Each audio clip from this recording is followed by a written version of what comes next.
like cousins fighting. They're close to the same height. They're both fit, muscular, 170 pounders. I think both of them can grapple. I'm thinking Samir's stand-up's going to be a little better, but I don't know. I really haven't seen Brandon, and Brandon's reputation is being solid. So I think this is going to be a solid, good test for both guys. I don't think either guy that walks away with a loss is going to think they wasted their time. I think they're going to have a good fight. Chris Gideon over here is, after the next intermission, he will come out of the box in a big boy fight, heavyweight, versus Rick McGraw. Who's Rick McGraw? Okay, well, first of all, how tall are you, Chris? 6'2". Okay, so Chris is 6'2". He's going to fight a guy named Rick McGraw, who's probably about 6'6". 6'7". I don't think he's that tall, but he's at least 6'9". That's the big guy from down in Carbondale he fights. He fights out of Metropolis. Yeah. Okay. He fought the night Carlitos Jones fought in Metropolis. Yes. Yeah. Rick's like 6.5 feet tall. Seriously? He's a big boy. Nice guy, clean fighter. One of the reasons with Gideon I felt it was a fair deal is because it wasn't going to be one of these where either guy was going to be a poor sportsman. I think they're going to go out there, they're going to rumble, and they're going to be big guys. But I like Rick, and Rick has really wanted to fight on our show. Rick pulled an armbar off out of nowhere in the last fight. He was getting the hell beat out of him by a guy that beat him up at the last fight. They had a rematch, and this guy was beating the hell out of him a second time, and all of a sudden Rick, and then 6'8", all of them, all of a sudden flipped around, got him in an armbar, and locked it out. It was like out of nowhere because the fight was over. Yeah. And surprised everybody. I've never seen anybody that. Yeah. Oh yeah. Tapped him out with an armbar, and it was a damn good armbar. They came out of nowhere. I was like shocked. So yeah, Rick was more well-rounded than I expected. I've seen him knock some people out. I've seen him get knocked out. Yeah, it's one of those things. It's going to be a classic thing. Your trainers are gushing over your opponent. I love it. This guy's a whooping ass. He's just sitting there grinning and laughing. The guy's 6'8". 6'6". Next time Jay talks, man, he gets taller. Well, that's 7 feet. I couldn't see the top of his head. All right, he's 7 feet tall, Gideon. Hey, there's only one way to do it. He was ducking to go into the doors. No, the thing is, Rick is He stepped over me. Rick is a He beat Chuck Liddell. No, the thing is, and things that Chris has shown in the past is his ability to follow a plan. Okay? Right. The key to Rick McGraw is this. He is an honest, tough kid. Yeah. However, he has to fight a certain way as a big, tall guy like that to have advantage. And if Gideon doesn't allow that to happen, he's got a great chance. Because the guy that was beating him up is not anywhere near Gideon's size. Oh, no. I think Gideon fights like that guy does, and he'll get inside and I fight. think we'll be okay. No, I think But if Gideon's going to be McGraw is able to keep him on the outside, it's anybody's fight. Gideon's not going to let him do that. I'm not worried about Gideon. Gideon's going to go on the inside and take Any him down. comments on this, on how this is going to go, or are you just going to let it go? No, I'm not one to talk smack, so you know, I'm out there. No, I'm not going to smack. I like both. I feel very comfortable. I mean, it's not my nature to, talk smack. I hate that. I hate when you watch UFC, everybody's like, I'm going to do this guy, I'm going to do this guy. I'm like, no, you're going to try to do this. And I hate that. That bugs it out of me. Have you had fights now so far? I mean, how many fights yet? My record's irrelevant. But, yeah. How many fights have you had, is what I asked. Not how many wins. One. Okay. I'm one. But he's had experience on it. But shit, the first time the first blows landed by him or me, the record don't matter. Right. When you go out there and you just do your thing, it doesn't matter if he's 10-0. I mean, if you're getting your crap kicked out. I asked about, just how many fights, because it's not your first fight, so you're not going to... No. I mean, You're not all right. I'll have some buzz going on. We've had Gideon out, and while it didn't turn out exactly how we wanted, he did exactly what we had planned, and he executed pretty well. Yeah, you better dance, so you're not based on that, I'm pretty confident that he'll execute well in this fight.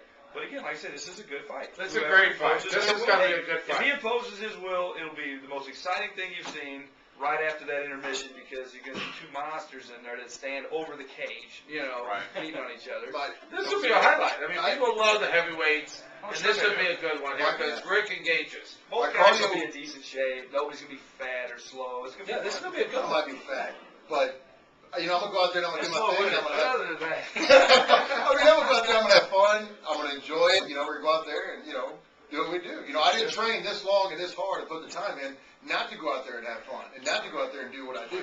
Just like him, I'm sure he, but I'm going to enjoy the time out there. Hey, Chris, no pressure, but I'm looking for a knockout, all right? I'll take whatever I can, whatever comes, man. I'll take it all. All right, Steve, now, the next fight is definitely one you guys want to keep your eyes open. Don't go to the bathroom for the next fight. Don't blink. Chris Hogan and Matt Ricehouse, I think, matches up to be one of the big highlights of the night. These guys are both tough. They're both rounded. They can play on the ground. They can fight standing. They're both athletic. These guys are both ready to go pro. Yeah, this is going to be, well, really, I really think that both of these guys, it won't be long before they go pro. So keep an eye on this fight. I think even a good close fight and a loss doesn't hurt either kid's career on this one.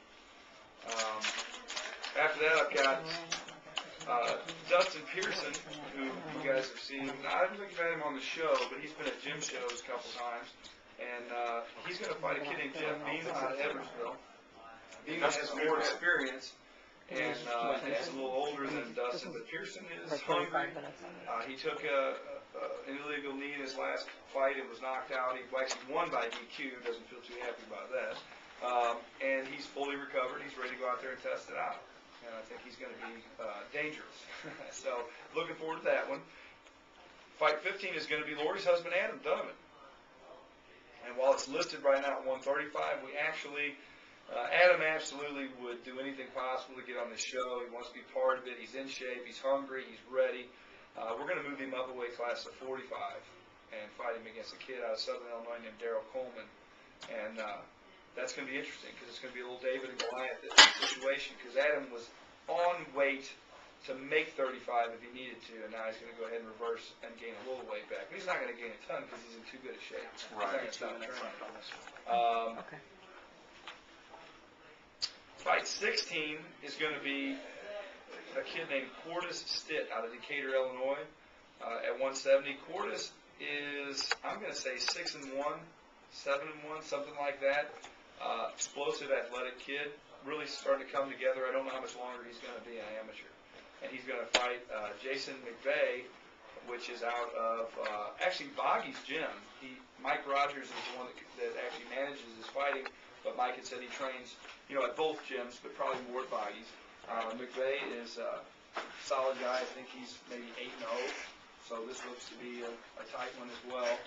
And then right behind him is Tim Smock, who actually lost to Cordis because he took a bad cut in his last fight, and he's going to fight against Lance Benoist, who they're ranked 1 and 2 on this show. I've watched him train recently. He looks good.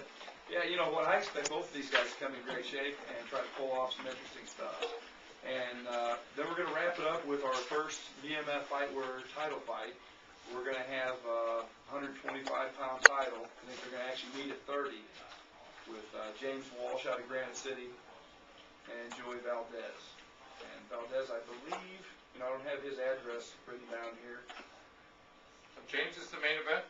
Yeah, we're going to make him the main event because we're going to go ahead and go for a title. Both guys hold title belts from different organizations. Right.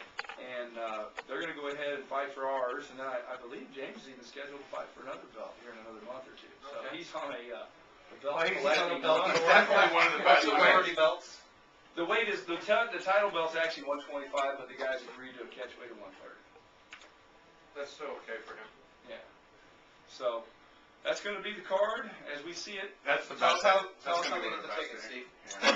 Tickets, you have a lot of options here. You can go straight to the Chaffetz Arena and pick them up. You can go to any MetroTix location or call the number for MetroTix, which I don't think I have it with me, but if you call MetroTix, they can help you out on that. Or if you're anywhere near the Granite City area, you can come to our gym, the CMMA Fighting Systems gym, and you can pick your tickets up there. Let me see if I can grab your number from MetroTix here. It's going to be one of the best fight cards, amateur fight cards. I'm almost concerned we're going to run out of time. I really am. Fight start at 7? Yeah, fight start at 7, and I did that on purpose. Right, you need that extra. I look at these matchups and I see, fight after fight that may be 3-rounders. I just don't see a lot of those, wham, bam, 13 seconds go by and the fight's over kind of fight. I see a lot of these going a while, so I hope we don't run long. I think we're going to be okay, but I don't think we're going to take many breaks. It's going to be What those intermissions out? Yeah, our intermissions are going to be quick. Go back and get your butt back. Exactly. Now, what's the number out there at CMMA where they can? CMMA, the club is 618-797-3308. Or you can go to the BMF Fightwear website, which is just www.bmffightwear, like bad motherfucker. I was on it yesterday. Yeah, you can go there, and then there's information to steer you to the ticketing from there. Good stuff, too. Hey, I think the number for MetroTix is 314-534-1111. That is. Now, how's advanced ticket sales going? And I saw you still have some floor seats available. We're real. I think we're down to the last 6 tables.